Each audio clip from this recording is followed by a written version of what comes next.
It's a brand new year, and we have a brand new, very important U.S. Court of Appeals case that is going to have a major impact on extra-schedular TDIU cases. My name is Greg. I'm an Air Force veteran, and I've been practicing VA disability law as an attorney for the past decade. My name is Victoria Rada. Thank you for joining us today. Like Greg said, today's video is about a case. It's called Witkowski versus Collins. We're going to break it down and talk about why you as a veteran should care about it. Before we get into the case, though, so that this video has context for everybody that's sitting in to watch today, let's just talk about TDIU.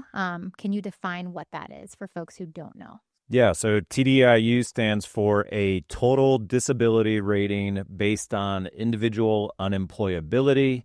So you'll hear this referred to as TDIU. Some people call it IU just for the individual unemployability part. But essentially what it means is that if you are unable to work due to your service-connected disabilities and your combined rating is less than 100%, you can make a claim for TDIU. And if the evidence shows that you can't work because of your disabilities, then VA will grant TDIU, which means that they will pay you at the 100% payment rate, even though your combined rating is less than 100%. And can you explain what the difference is between schedular TDIU and extra schedular? Yeah, so if you go to 38 CFR 4.16, which is the regulation for TDIU, you're going to see two sections. You're going to see subsection A and subsection B. Subsection A is schedular TDIU. And essentially what it means is that before VA grants TDIU, they want you to have certain underlying ratings for your disability. And those ratings are you either have a single disability that's rated at 60% or more, or you have a combined rating of 70% or more with at least one disability rated at 40% or more. And schedular TDIU essentially contains, kind of up until this case, less steps to get it. So it's generally, if you have those ratings, it's usually an easier path to win TDIU. All right, and we do have several videos on TDIU. A lot of people are just unaware that there is an extra schedular TDIU option and just think if they don't meet the certain criteria that's explicitly laid out, that they're precluded from ever going for this. So if you want to look back through our other videos, we go into that in a lot more detail.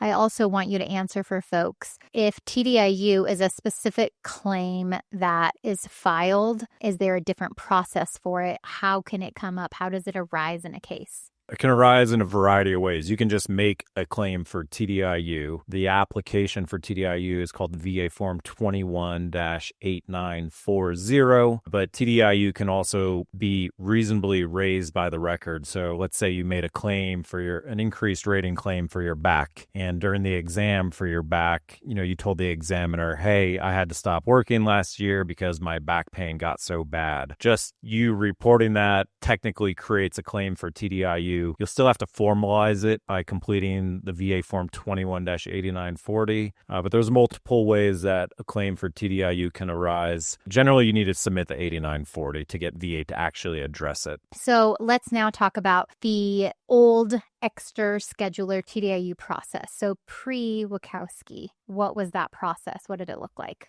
Yeah, and I'm gonna bring up the regulation that I was talking about before. This is 38 CFR 4.16B. B is the section for extra schedular TDIU, and what that means is if you don't meet those rating requirements for normal TDIU, this part of the regulation essentially tells VA that, okay, well, you can still award a veteran TDIU even if they don't have those ratings. And what you're going to read here says if you don't meet those ratings and you can't work, the rating boards should submit to the Director Compensation Service for extra schedular consideration all cases of veterans who are unemployable by reason of service-connected disabilities, but who fail to meet the percentage standards set in paragraph A of this section, which again is the schedular TDIU. And what this means is the regulation says, well, if we can't grant scheduler TDIU and we think the veteran might not be able to work due to their service-connected disabilities, then what VA is supposed to do is send a memorandum to the director of the compensation service for the director to give their opinion as to whether VA should grant TDIU even though the veteran doesn't meet the rating requirements. So I think we were getting at, prior to this new case, this was not a roadblock to winning, but it definitely delayed cases. So if you didn't meet the rating requirements, you made a claim for TDIU, VA almost all the time would just deny your TDIU claim and say, you don't meet the rating requirements. Mm-hmm. And so then you would have to appeal that decision and say, hey, I know I don't meet the rating requirements. I want you to send this case to the director for their Extra-Schedular opinion. And that would take a long time. And oftentimes VA would not actually send it to the director. They would say, well, we don't think your disabilities are bad enough to warrant referring your case to the director. And then you would have to appeal that decision to the board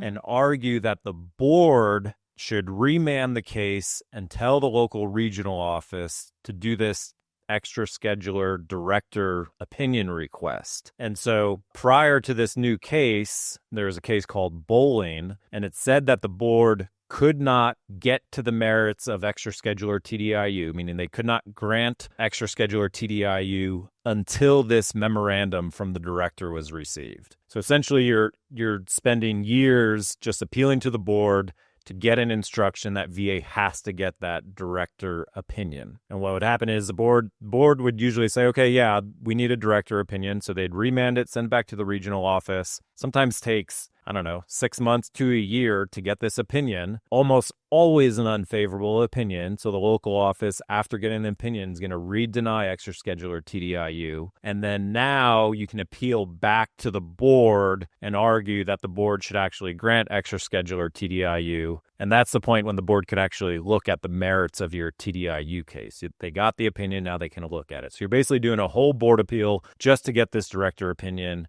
and you're wasting years just to get that opinion and then go back to the board. And so usually that opinion would be unfavorable? Almost always. I mean, we've gotten hundreds of these opinions, and I think we've had like maybe 2 that are favorable. Okay. And it's interesting. The regional office, when they request the opinion, they'll give their advice or recommendation to the director. Say, 20% to 30% of the advisory opinions from the regional office would say, hey, director, we think, you should grant Extra-Schedular TDIU. And even when the regional office does that, the director just comes back with boilerplate language saying, we don't think the disabilities are severe enough to preclude employment, deny TDIU. So it's just a giant time suck. All right. So what did the Witkowski case actually decide, and how did it change this process? I mean, the short and sweet is that, like I said, there was this case called Bowling from years ago, and it said the board cannot decide Extra-Schedular TDIU until that director opinion is in the record. And so Witkowski overturns Bowling and essentially says that the board, even if there is no advisory opinion from the director of compensation service, can nevertheless grant TDIU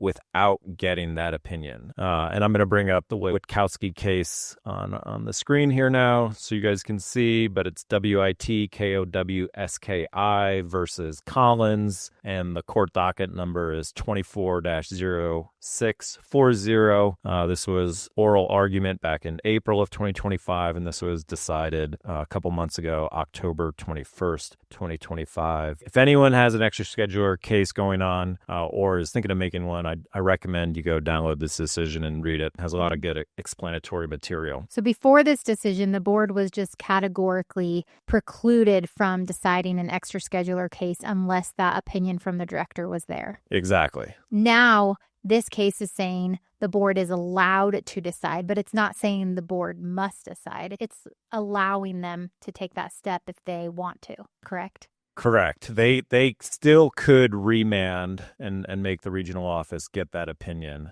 And I wonder if, because that's been the practice for so long, if it will take a little bit of time for them to all get up to speed, just like out of habit, or if this is going to be like, okay, let's just start deciding these. We've had a handful already decided. So, in our legal briefs, we're already citing Witkowski. Okay. Basically, this is the summary of the holding here. Board is not required to refer assertions of entitlement to Extra-Schedular TDIU to the Director of Compensation Services. Rather, the board is permitted to hear arguments for Extra-Schedular TDIU in the first instance itself. And that basically means, again, it can just grant it without doing a referral to the Director of Compensation Service. But yeah, you want to cite this case because, sometimes judges aren't up to date on the case law, and this is a brand new case. And so we're citing this in all our Extra-Schedular cases, and we've already received a couple favorable decisions where they just grant it. So ultimately, what do you think this means? Faster wins for veterans? Yeah, absolutely. Because you don't have to go around this circus wheel of trying to get the RO to get this opinion from the director. And if they don't, you used to have to appeal to the board and argue, hey, send this back to get that opinion. And that alone is probably wasting anywhere from 1 to 3 years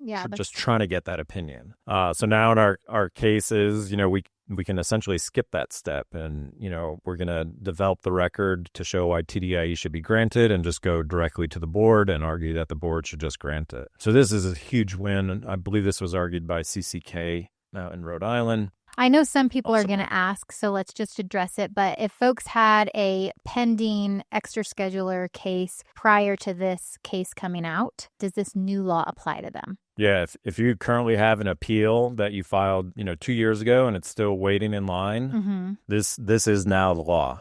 So do you have any recommendations on how they should move forward if they're out there waiting for a director opinion? What do you mean if they're waiting for a director opinion? If their case was just remanded. If their case was remanded and it's just waiting for a director opinion, they're going to get a director opinion.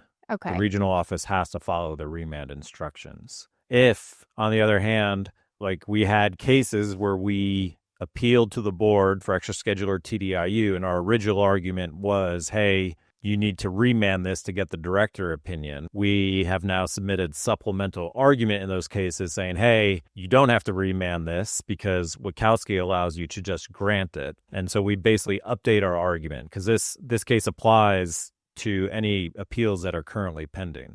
So if you've appealed to the board and you're waiting for a decision and you originally argued, hey, board, you should remand this to get this Extra-Schedular opinion, you should update your argument and cite to Witkowski and say, actually, board, you don't have to remand this because now Witkowski allows you to just outright grant it. And I want you to grant it instead of remanding it. Okay, let's wrap up the video with just like a simple step-by-step because I know folks like that. So if there's viewers out there who think that they have a winnable Extra-Schedular TDIU claim, what would be your quick step-by-step instructions of what they should do?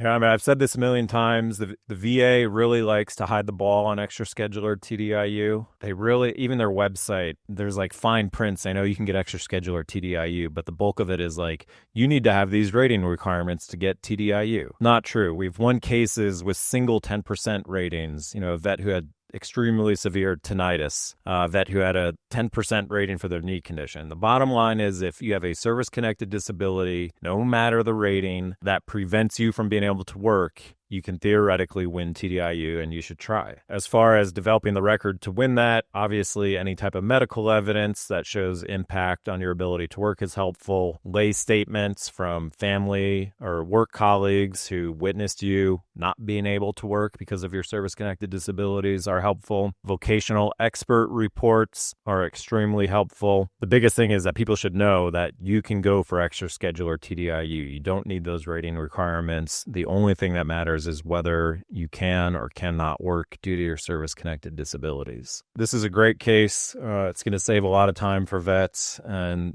these are the vets who really need it. They're not working, right. And to have waited 1 to 3 years just to get an opinion that is going to say deny TDIU was terrible. So this isn't necessarily going to make it easier to win, but it's definitely going to speed up the process of winning, on the scale of years. Right. Faster wins are better wins as far as we're concerned. Absolutely. Thanks for watching us today. If you found this information helpful in any way, we'd appreciate a thumbs up or a like. It helps us with the algorithm and pushing our videos out to more veterans. We appreciate your support and engagement with these videos. And if you have any questions, please leave them below. We always try to answer.